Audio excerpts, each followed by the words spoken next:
मित्रों नमस्कार। आज का जो हमारा विषय है, बिंदु है, टॉपिक है, वो है साहित्य से संबंधित अलंकार।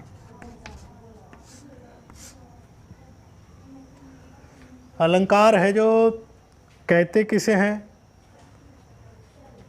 इसकी व्युत्पत्ति कैसे हुई है वो भी देखिए कि ये है अलम धन क्री धातु है।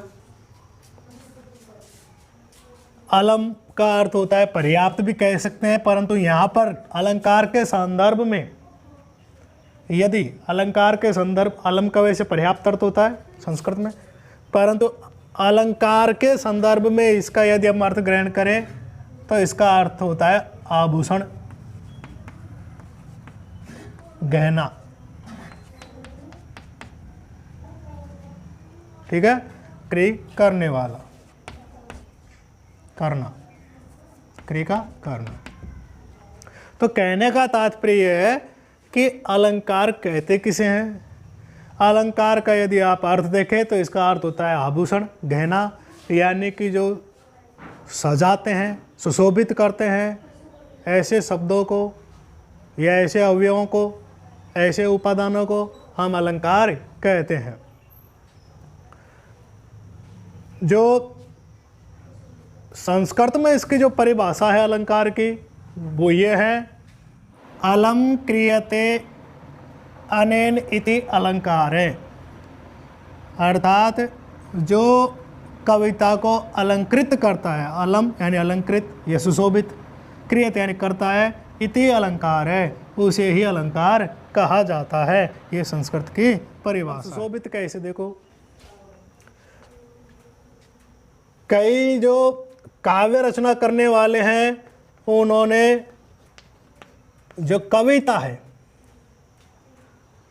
जो कविता है उसी को कामिनी कहा है। क्या कहा है बेटा? कामिनी।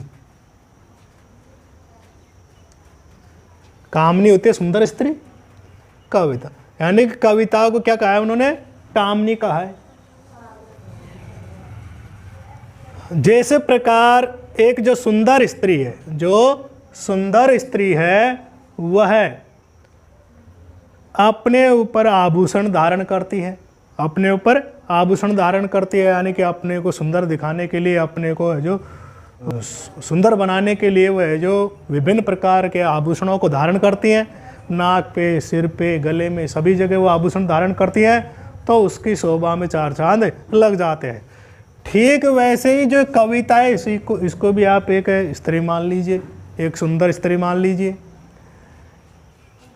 कविता को भी अत्यधिक प्रभावी बनाने के लिए, भावों का उत्कर्ष करने के लिए, शब्दों को है जो प्रभावी बनाने के लिए, हम है जो उनको सुशोभित करने के लिए, कविता को सुशोभित करने के लिए है जो जिन उपादानों या जिन जो तथ्य हैं उनका प्रयोग करते हैं, वे आपके है जो अलंकार कहलाते हैं। आ रही है समझ में? तो जैसे स्त्री है जो सजने संवरने के लिए जो गहनों को धारण करती है, ठीक वैसे कविता को अच्छी बनाने के लिए, दिखने में भी अच्छी हो, पढ़ने में भी अच्छी हो, सुनने में भी अच्छी हो, ऐसा बनाने के लिए हम अलंकार का प्रयोग करते हैं। ठीक है।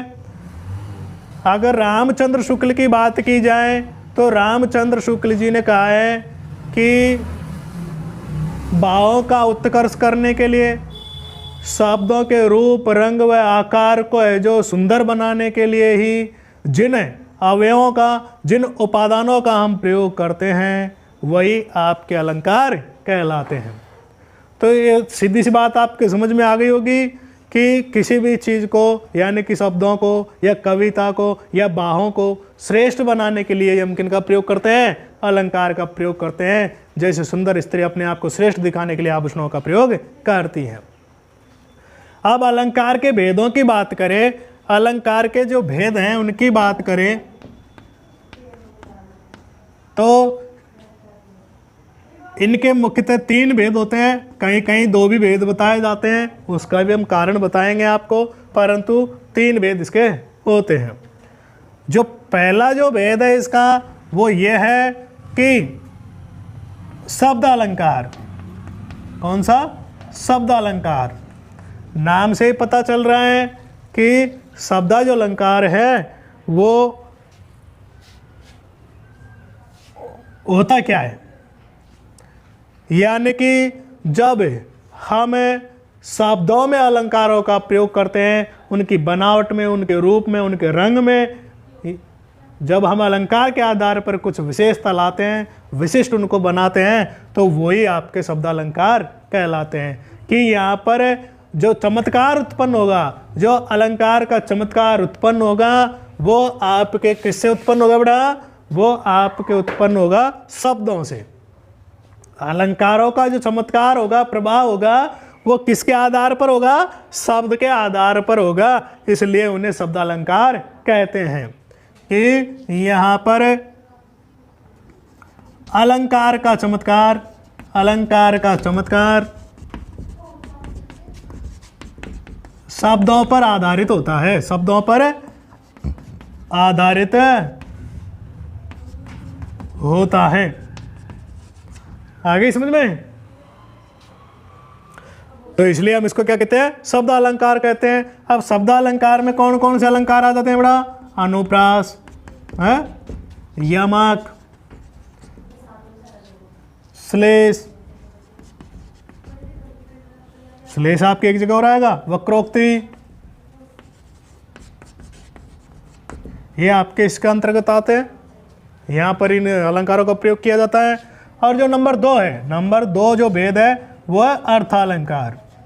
अब इसकी भी आपको है जो परिभाषा है, जो इसके नाम से पता चल गई होगी कि यहाँ पर तो अलंकारों का चमत्कार शब्दों से होता था, अब यहाँ पर अलंकारों का चमत्कार अर्थ से उत्पन्न होगा, अर्थ से उत्पन्न होगा। इसमें आ रही है समझ में? यहाँ पर अलंकारों का चमत्कार किससे होगा? अर्थ से। इसलिए यहाँ पर जो ये अलंकार है इसको अर्थालंकार कहा गया है। अब अर्थालंकार में कौन कौन से आ जाते हैं? ये उपमा, उत्प्रेक्षा, ठीक है बेटा, रूपक आदि है, इसमें बहुत सारे। और वैसे मुख्यतः तो लोग बाग 2 ही मानते हैं अलंकार, परंतु कई विद्वान है जो तीसरा भेद भी इसका बताते हैं। और जो तीसरा भेद है वो ये है, यहाँ पर लिख देता हूँ मैं, ऊपर देखिए, तीसरा भेद यहाँ पर लिख देता हूँ मैं, वो है उभयालंकार। उभयालंकार, उभय यानी दोनों, उभय यानी दोनों। दोनों कौन कौन से? कि जहाँ पर शब्द और अर्थ दोनों से ही चमत्कार उत्पन्न होता हो, जहाँ पर शब्द और अर्थ दोनों से ही चमत्कार उत्पन्न होता है, दोनों से ही चमत्कार उत्पन्न होता है, वहां पर आपका उभयालंकार होता है। दोनों से ही चमत्कार उत्पन्न होता है, वहां पर उभयालंकार होता है। देखिए कैसे, इस चीज को भी आप देखिए,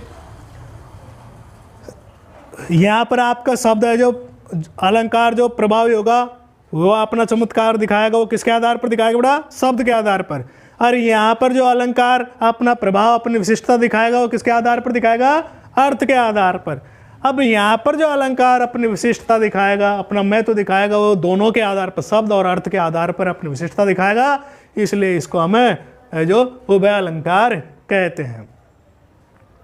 ये आप ये इससे आगे जो हमें जो इनके जो भेद हैं कौन कौन से, शब्द अलंकार के, अर्थ अलंकार के और उभय अलंकार के, वे भेद पढ़ेंगे जो हमारे पाठ्यक्रम में हैं। वही अलंकारों की हम यहाँ पर चर्चा करेंगे, तो उनको हम अगले वीडियो में पढ़ेंगे। धन्यवाद।